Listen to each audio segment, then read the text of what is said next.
Thor the Dark World. What the heck?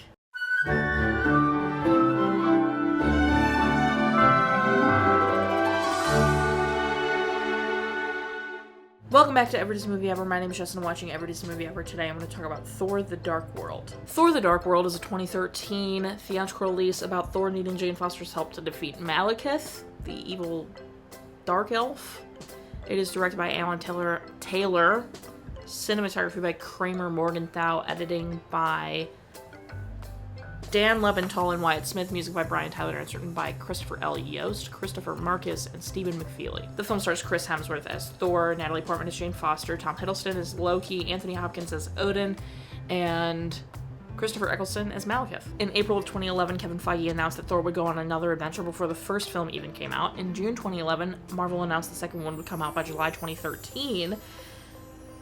Kenneth Branagh, who directed the first one, chose not to return because the first one was a very long and hard commitment, and he felt he barely had a break. They turned around really fast. Hela was supposed to be the villain in this one, but was shot down by Marvel's creative committee because they thought they couldn't sell toys of a female villain. What the? Patty Jenkins was on to direct this, but ended up leaving in 2011 due to creative differences. That's when Alan Taylor was brought on, and he wanted to make it more grounded and a lot darker.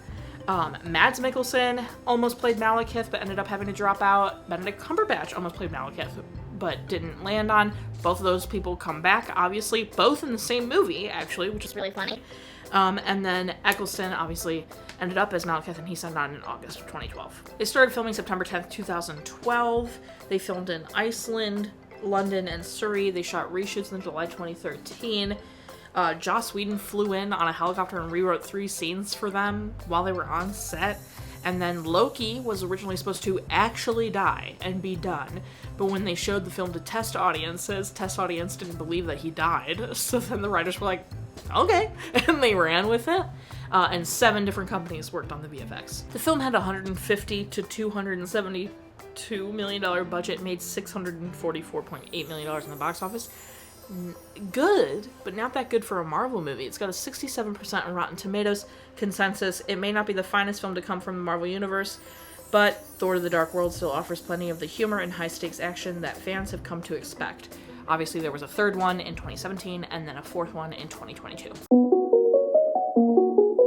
The visuals themselves are a lot darker in this movie compared to any of the other Thor films, as well as the content, but the visuals are dark. There's so many dark scenes. Like, Svartalfheim is super dark, and then there's just a lot of other moments that are really darkly, not lit per se, but shot, because you see everything fine.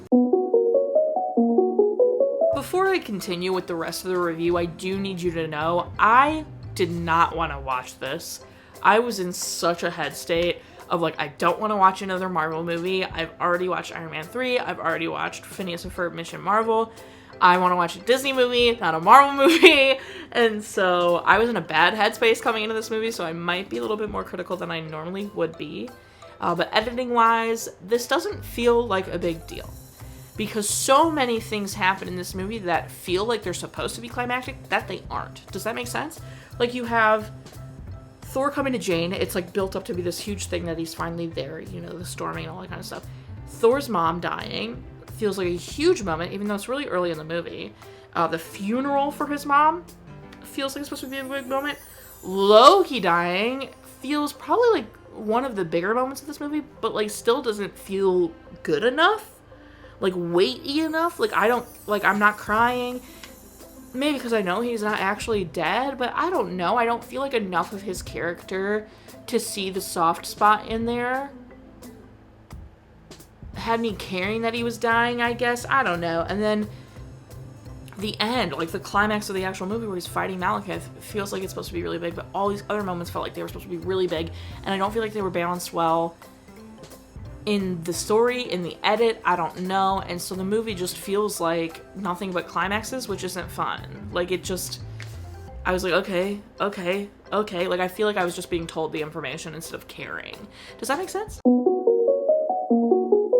The opening is so expository. Everything about Malekith in the ether is just so incredibly, I don't feel like there was a better way to give us that information. It's just like a lot of information, which, like, don't get me wrong, we get a lot of information all the time, but I just feel like there was a better way. There's obviously the parent death, Thor and Loki. Loki's mom-ish. Thor's mom does pass away in this, obviously. She gets murdered. I felt nothing in the funeral, which is really sad, but I feel like they don't establish that relationship enough. Like, yes, of course, I'm always going to be sad someone's mom dies or partner dies or whoever dies in the story, but I feel like they do this huge funeral for her, they do this whole thing, and it's not, like, I don't feel what they're feeling because I don't know her. Like, yeah, she's in Thor 1, but, like, he's in Midgard. He's on Earth for most of the first movie. So I don't have Frigga relations. Like, why would I care about her? I don't care about her, but, like, why would I care about her character, and why would this death affect me the way it's affecting the main characters if I don't know her? You know what I mean? Like, this is my problem with this. The line of people wanting to kill Loki if he betrays Thor, hilarious. That was a really good gag. I feel like no one believed Loki's death because it doesn't feel like Loki's dying. I don't know what they could have done to make that feel like an actual death. And like he's actually going to die in that scene. Make it bigger, I don't know.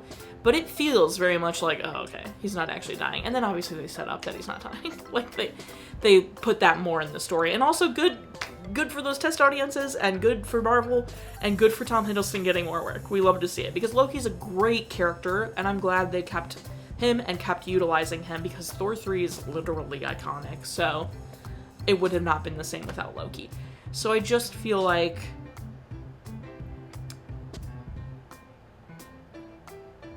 it is lacking this, like, connection. Like, we're not there yet. Loki just tried to blow up the freaking Earth and rule the Earth with all these aliens.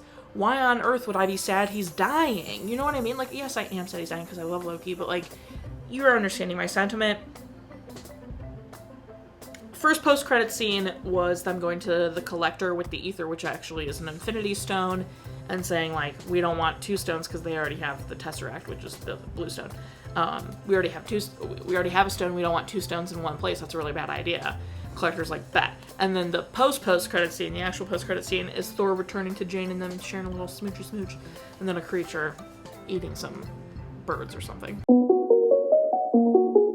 My favorite part is probably, like, when they win, or Thor's speech to his dad, who isn't his dad at that time. My least favorite part, I feel like the fact that I didn't feel anything for any of the freaking characters besides Thor. Like, and Malekith, like, it didn't feel like a big enough bad. And Christopher Eccleston went through, like, a ridiculous amount of makeup. So, like, I feel like it should have been more than it was. I don't know. Recommend? Sure. Watch again. I mean, I don't necessarily think I'm going specifically out of my way to constantly rewatch Thor 2, but I definitely know I will probably eventually one day do another Marvel marathon and watch Thor 2. So, yes, I will probably watch it again. Like I mentioned, I was not feeling watching this, but I am glad I've played all the God of War games now because I know all the, like, Svartalfheim. I was like, Svartalfheim! And, like, what's another one they went to? I mean, Midgard, obviously, but Asgard, Vanaheim. They went to Vanaheim. I was like, they didn't go to Alfheim. Boo. But they went to Vanaheim, too. So, like, that was kind of fun to see the different, realms because I'm like, hey, I know what these are now because I play God of War so much. Frigga, there's a shot of Odin, like, holding Frigga's dead body. It is so obvious she's breathing. Her hand is over her stomach, and it's just up and down, up and down. I'm like, she's breathing, and she's not dead. I didn't remember most of this. Like, I did know about all of the story beats, basically, but I didn't remember a good chunk of this, so crazy. I mean, it's been a minute since I've watched Marvel all the way through. I did it with my mom before Endgame, so she could, like, make sure she understood the full thing. So that's a while now that I haven't done the full thing because that's a lot. Yeah, okay, that's it. This is good still-ish. I'm a little upset about some of the story elements, but it's not, like, the worst movie I've ever watched, that's for sure. And it still, you know, is a testament to the Marvel Cinematic Universe, and I got a third movie, thank goodness, because the third one is amazing. Yeah, that's it. That's all I got. That's everything, like I said, I have for Thor the Dark World. My final rating is 6. I was gonna do, like, ethers, like the stone, but I'll eventually do Infinity Stones, I'm sure. Are there only 6 Infinity Stones? How many are there? 5? 6? I don't remember. I don't remember how many there are. I know there's one for each finger, and then maybe one here, so maybe it's 6. 6 sounds right to me. I could be wrong. Don't hate me for that. Whatever, 6 Infinity Stones out of 10. That's what I'm gonna do. Our total movie count is... Our parent death toll is... Crack count is still the same. If you want to keep up with what movie I'm watching when, follow me on Instagram or all socials, and you'll find out what movie I'm watching when. Join Patreon. I got a tier starting at just $1. You get every video a week early, a coupon code for merch, and exclusive merch access. Tiers above that, you get daily trivia, monthly postcards, bonus content, etc. Go check it out. Buy merch. Merch is great. Merch is grand. As always, the big old OG. Until next time, comment, like, subscribe. But I'm not in charge of your life. You are, so do you, and don't be Malekith about it. That's it. I'm going.